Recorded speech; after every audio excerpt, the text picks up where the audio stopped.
The new house and the mysterious statues. We moved into our new home, excited about a fresh start. With two young children, we needed a larger space where the kids could play without feeling cramped. This house, with its spacious backyard and lush garden, seemed like the perfect choice. Though a bit dated, the house had the beauty of a bygone era, with its refined architectural features and peaceful grounds. My wife especially loved the garden, with its wild flowers and old stone statues scattered about. The statues puzzled me at first. They looked like classical works of art, in the form of people or animals, but they had an indescribable melancholy quality.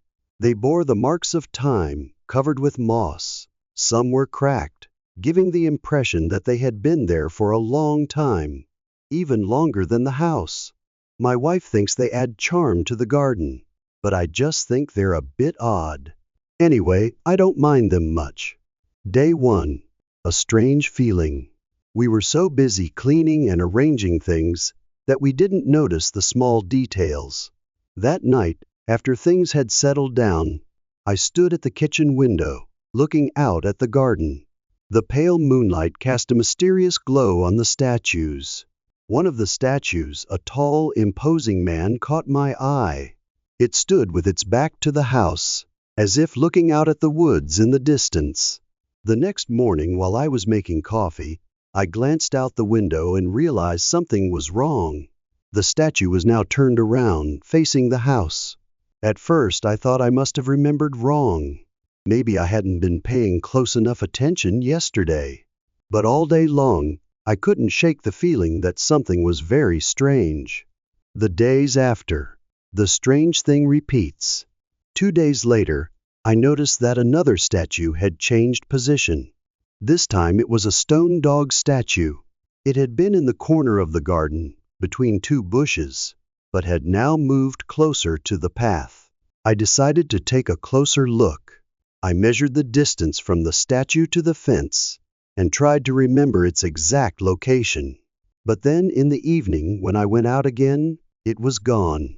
I mentioned this to my wife, but she just laughed and said that I was stressed about cleaning the house. Maybe the neighbor's cat or a strong wind moved it, she said. However, the statues were so heavy that even I could hardly move them without effort. Creepy night. Statues stare at the house. A week after moving in, things got worse. That evening, after putting the kids to bed, I went outside to lock the gate. When I turned on the yard light, I froze. All the statues, which were scattered throughout the yard, were now gathered in a long row right at the edge of the yard, all facing the house. I felt my blood run cold. The stone faces of the statues, cold, lifeless, seemed to be staring right at me. A shiver ran down my spine. I didn't dare go near them, just stood there staring at this strange sight. When I got home, I told my wife what had happened, but she still didn't believe me. It must be a prank played by the neighborhood kids, she said, but her expression was also a little confused. I couldn't accept that explanation, because these statues were so heavy that they couldn't be moved easily. Worrying signs. As the days passed, the strange feeling in this house became more and more evident. The statues in the garden continued to change positions, and although I could not prove anything, I began to believe that something was wrong. I decided to examine them closely, but when I tried to move one of the statues, I realized that it was too heavy to move easily. These statues, although they seemed ancient and damaged by time, were surprisingly sturdy. My wife also began to feel worried. The long, sleepless nights of tension and confusion had made her increasingly fearful. She could not ignore these strange phenomena. We even began to suspect that someone in the area was deliberately playing a prank on us. Maybe some strange game played by ignorant people. However, when I met the neighbors, I realized that everyone was very nice and friendly. None of them seemed like a vandal or a psychopath. They all showed concern for our family and even invited us to participate in community activities.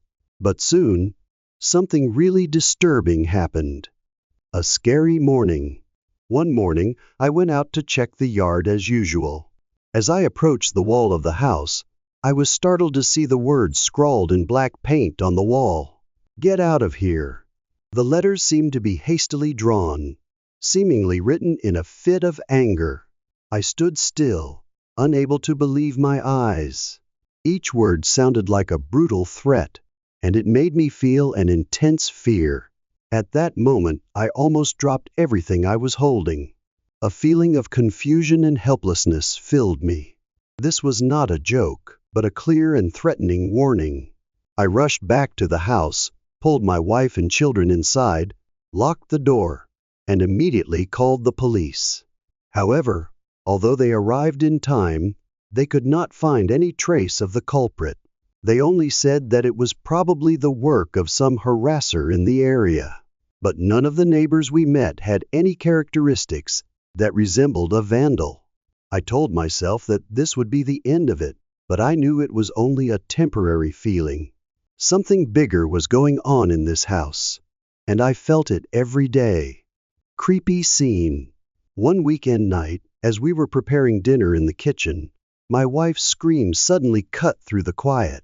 She screamed in panic, causing me to drop everything and rush into the living room. When I looked out the window, I saw a scene so bizarre that I could not believe it. There were 5 strangers standing in the backyard, all wearing long white robes, their faces covered, and dancing strangely around the statues. Their movements were wild and strange, as if they were participating in some kind of ritual. It was like something out of a nightmare, a strange scene that I couldn't explain. The dim light from the lamps in the yard only added to the ghostly feeling of the figures swaying around the statues that had stood there for so many years. The feeling I had at that moment was one of utter panic. My blood seemed to freeze, and all my thoughts were cut off. I rushed into the kitchen, grabbed the biggest knife, and rushed out into the yard. Part of me just wanted to chase them away, to scare them away and make them disappear. But as I rushed closer, I noticed something even more horrifying. All of them were standing still, not moving. They slowly turned their heads to look at me. Their eyes were cold, emotionless, and when they looked at me, I felt frozen, as if those eyes were looking into the depths of my soul. Standing in front of these people, I no longer feel any strength or courage. I felt like a weak child standing in front of mystery and danger, unable to resist. The truth unrevealed. After that tense moment of silence, I no longer had the strength to continue facing those figures. They were still standing there, as if waiting for me to do something, but I couldn't continue. Fear had completely overwhelmed me.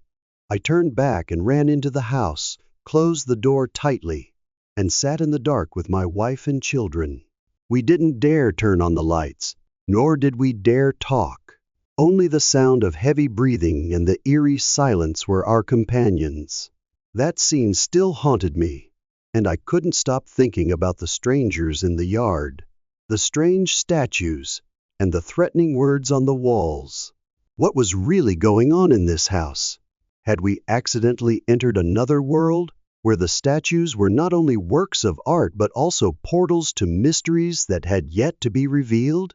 No matter how I tried to reason, I couldn't escape the feeling that we weren't just people living in this house, but people being watched, monitored by things not of this world. The answer, or a mystery that will never be solved. One day, when I decided to dig around the garden, I discovered something that would haunt me forever. Deep in the soil beneath one of the statues, I found an old wooden box. Inside were black and white photos of the house from decades ago. In each photo, the statues appeared, but strangely they always changed positions from photo to photo, just as they had in our yard. I closed the box, put it back, and decided to sell the house.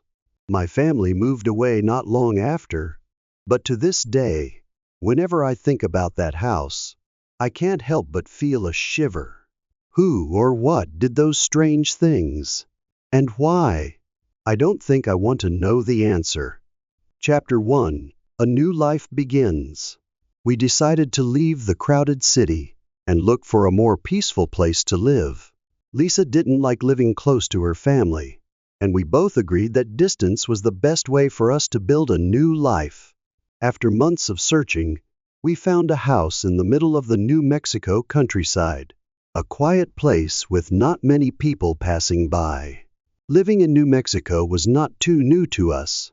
We were all used to the rural lifestyle, where there was space and quiet, far from the noise and silence of the previous cities. Every morning, the sunlight filtered through the treetops, creating a peaceful picture that we loved. The quiet evenings had no sound of cars or engines, only the gentle wind blowing through the vast fields. All of this made us believe that this was the place where we would start a new program in the house.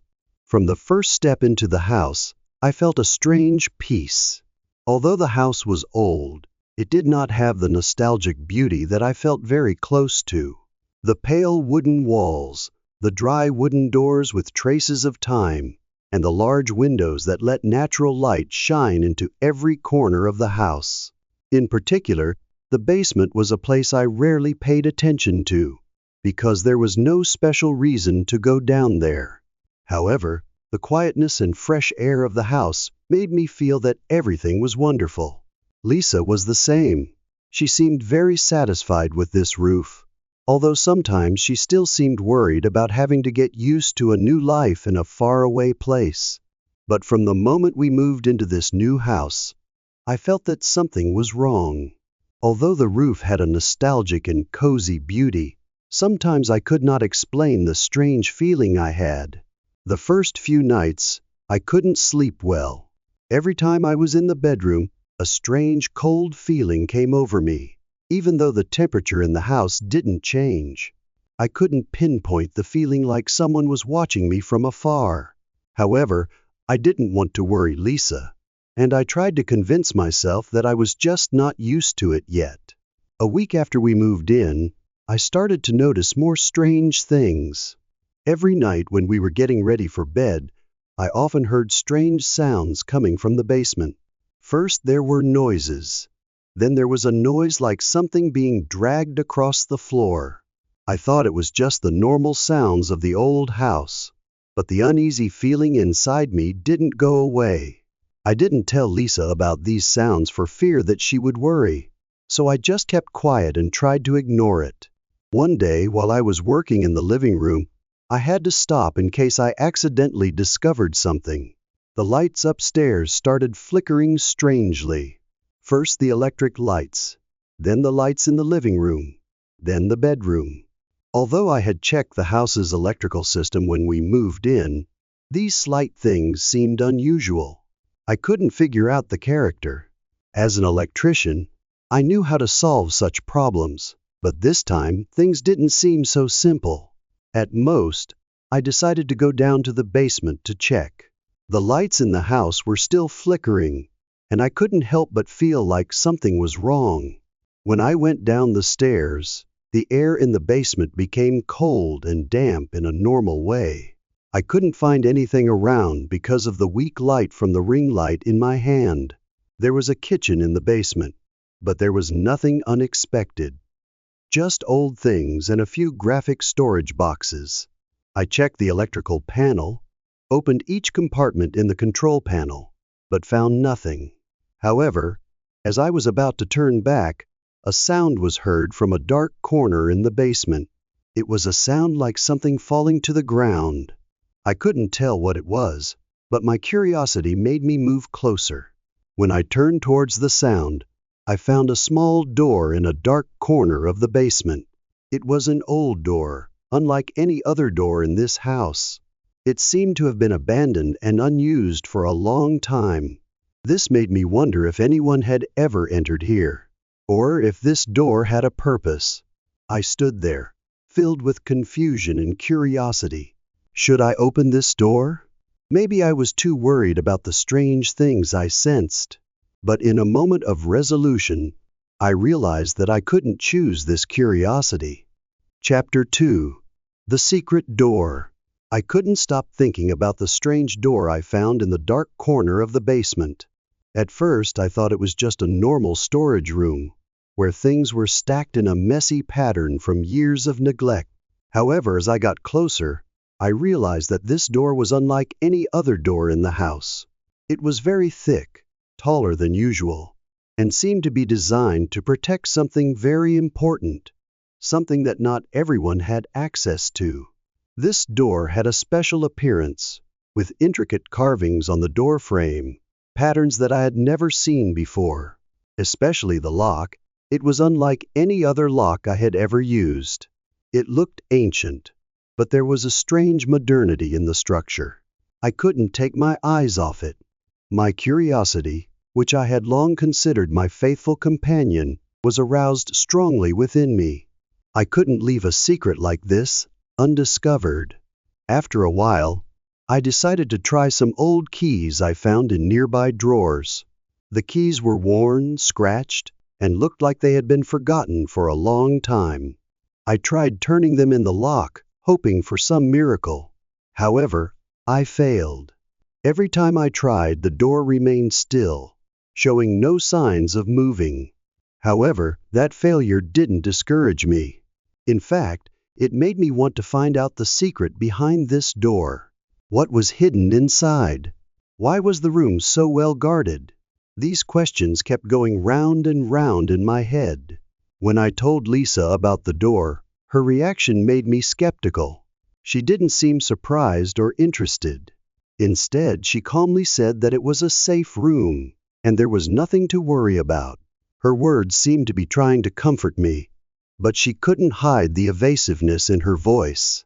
I could sense that something was wrong. Why didn't she want me to find out more? My curiosity grew, and I couldn't help but feel that something important was hidden behind that door. Even though Lisa tried to convince me that everything was normal, I couldn't stop thinking about it. Perhaps only I could uncover the truth hidden behind that secret door.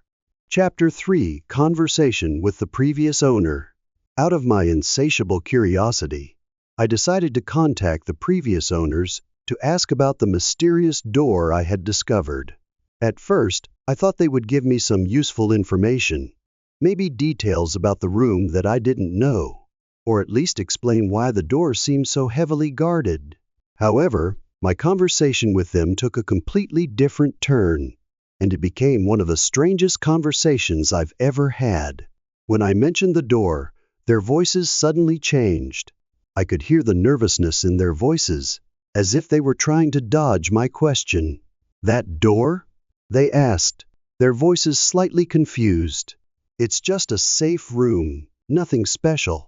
But there was something about the way they answered that made me feel unconvinced. There was a gap in the story that I couldn't explain. Why did they seem reluctant to talk about it? I tried to continue the conversation, hoping to get some more information, but they insisted that there was nothing to worry about, and that what I was imagining was just an exaggeration.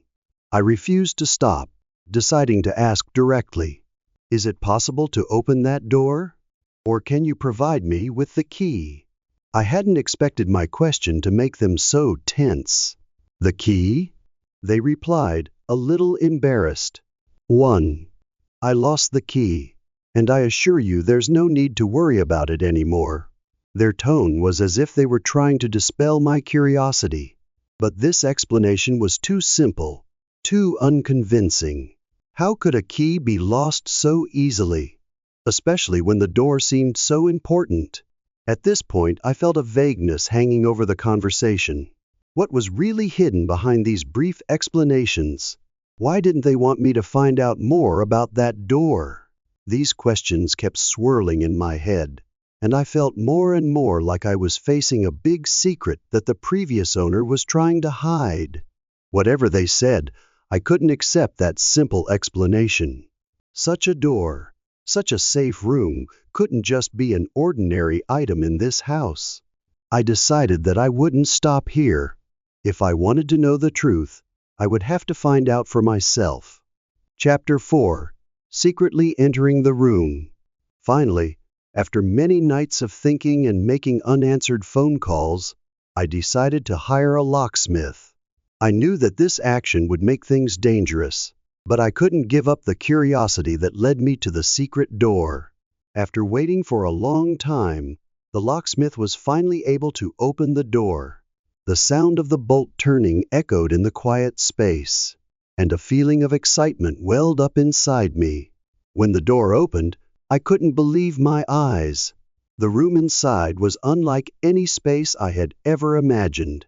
It was not a safe room like what I had heard, but a desolate, cold, and mysterious room. Everything in the room was old and faded, as if time had forgotten this place. On the walls were old photos, pale white, probably faded by light and time. These photos were nothing special, but their gaze carried a deep sadness, as if they contained an untold story. In the middle of the room was a chair facing the wall. Both the chair and the wall seemed to not belong here, not part of the house I once knew. Below the chair, the old ground with crumpled corrugated iron sheets, stubborn stains that seemed impossible to clean. All of them created a gloomy space, where no one could sit for long without feeling suffocated. An unpleasant stench spread throughout the space, causing me to quickly cover my mouth. It was a musty smell of things that had been neglected for many years. It was like a reminder of the terrible things this room had experienced. But the most frightening thing in the room was not the damage or abandonment, but the surrounding objects. Empty bags of chips, crumpled water bottles littered the floor, things that looked like they had been hastily left behind. Perhaps someone had lived here, but I couldn't figure out why these objects were there. They seemed to carry a strange presence, as if they were traces of someone who didn't want to be discovered. What scared me the most was the feeling that this place wasn't just abandoned, but could be the shelter of someone who had been here and might still be involved with this secret door. The old objects, the unexplained traces, all seemed to indicate that there was a bigger secret hidden, something I couldn't quite understand. And in that quiet space, I could feel the presence of an untold story, an unrevealed truth.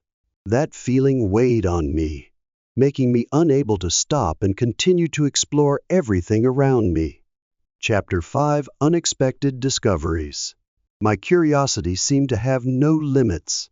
After discovering the secret room, I couldn't stop and continued to search for undiscovered things in this house. I rummaged everywhere, every corner, and then, in the far corner of the apartment, I discovered a small door that I had never noticed before. This door didn't seem special, just a small gap, easily overlooked among old objects and furniture. I didn't think much of it, but my curiosity urged me to open the door. When I turned the doorknob and pushed gently, it opened unexpectedly, revealing a gloomy staircase leading down. The staircase was narrow and dark, surrounded by old uneven walls. Every step I took seemed to echo in the silent space. It felt like I was entering another world, a world that had been hidden for a long time. What surprised me was that at the end of the stairs, there was a small hatch that led to the outside of the house. This door was made of metal. It looked like it hadn't been used for a long time, and there was a thick layer of dust covering it. I couldn't believe my eyes. How had I never noticed this hatch before? I had lived in this house all this time without knowing about this secret exit. I felt like an idiot for not noticing it sooner. As I stood looking at the hatch, a wave of thoughts came over me. I began to wonder if anyone had ever used this door, or even if someone had snuck into my house through this passage without me knowing. How could I have overlooked such a secret entrance? A feeling of unease began to spread within me, and I couldn't help but wonder what could be hidden behind that door. Maybe it was an old passageway from the previous owners, or maybe it was part of the secrets they didn't want me to uncover, but I couldn't stop now. If there was a secret hidden in this house, I was going to find it. and I wasn't going to let any door, no matter how small or large, stop me from finding out the truth. Chapter 6: Horror and Decision. Everything changed after I discovered the secret cellar door.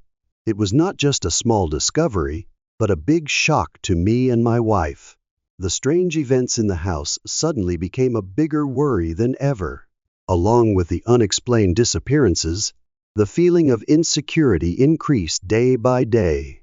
We began to notice strange traces such as strange noises in the middle of the night, objects being moved that no one in the house could explain.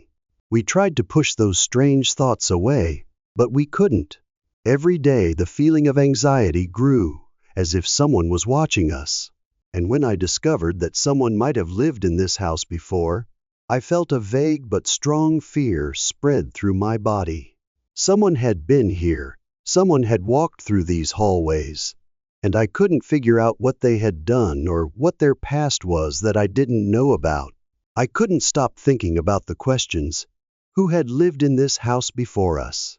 What had they done in these rooms? And more importantly, would they come back? We immediately called the police.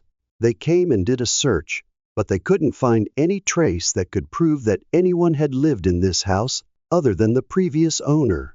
All we got were vague reassurances from them, as if they couldn't understand what was happening either. There were no traces, no explanations that could satisfy what I was feeling. The conversation with the real estate agent only made me more anxious. She only said that she didn't know anything about the mysterious door and insisted that the house was in good condition when she gave it to us. There was no satisfactory explanation, no information that could help us understand the strangeness that was going on. Our final decision was to take action to protect ourselves. We blocked all the doors to the basement, not allowing anyone, even those we knew, to enter that area.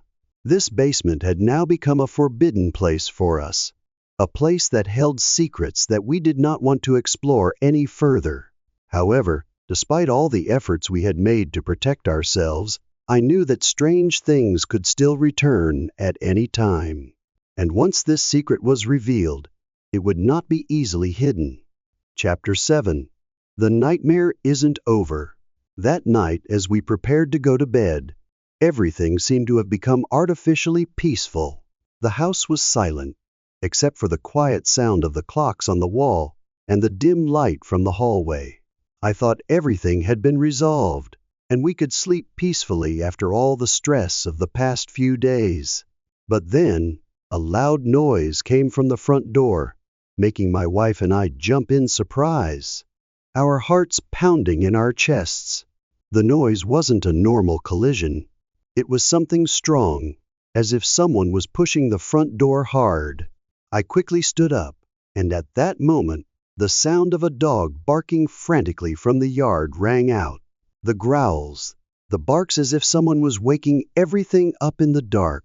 But the strange thing was, the dog's voice wasn't that of our pet, but that of a strange, wild dog.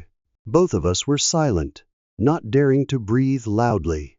Everything around us became eerily silent. There were no footsteps or voices, only the sound of the wind blowing through the cracks in the door, blowing into the room. All the sense of security we had in this house suddenly disappeared. It was a completely different feeling, as if this house was no longer ours. A strange and anxious feeling enveloped me. I couldn't explain it. I stood by the window looking out, but saw only thick darkness and nothing was clear. However, I had the feeling that someone was watching us from the darkness. My heart was pounding, and an unprecedented fear invaded my entire body. Was this a coincidence, or was someone trying to send a message? Not daring to ignore this incident, I decided to call the police again. But this time, they couldn't come immediately. The silence stretched on, no sound, just the silence of the night. The feeling of dread grew with each passing second, and I wondered if we could ever be safe in this house again. Everything had changed since I discovered the secret door. and I felt like I was falling into a nightmare that had no end.